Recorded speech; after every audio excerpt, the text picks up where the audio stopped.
कोयली ही नाश्ता जी कोयली ही नाश्ता बुझे अखाड़ा माथा से कोयली के वास्ता तने को कहता कि बड़ी सुखद लगे तहा लुकिया धनी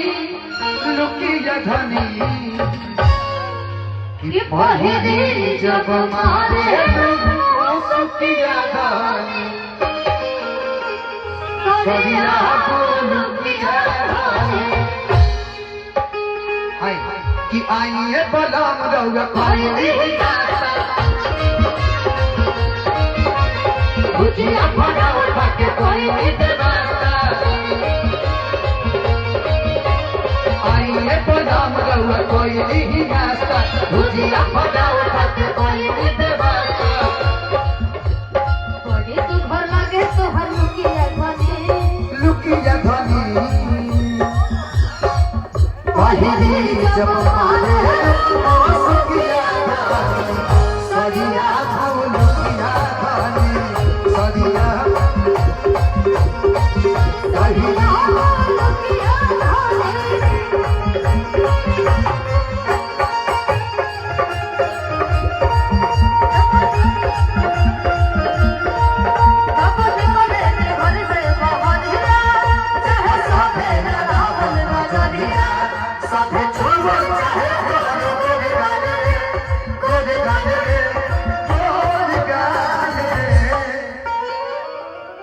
ही गोरी तोरी चुनरी बा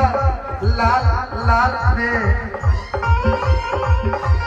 गोरी तोरी चुनरी बा लाल लाल रे रोड पे चले लुका मासल रे गोरी तोरी चुनरी बा लाल लाल रे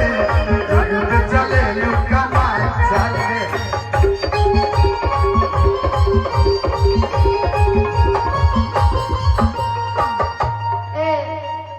और गाना आइल बा भैया भैया चलत रहे रोबा बैठल बानी कुछ के ना गाड़ुए चाहे पाती खता गड़ुए चाहे पति खता गड़ुए रोबा बैठल बानी कुछ के ना गाड़ुए चाहे पाती खता गड़ुए ओइसन रहत बता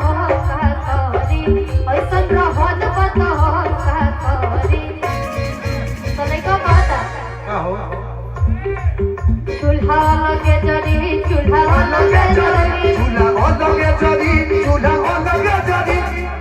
हमारा सलहड़ा बुझे घड़ी घड़ी कि हमारा से लड़ा बुझे घड़ी घड़ी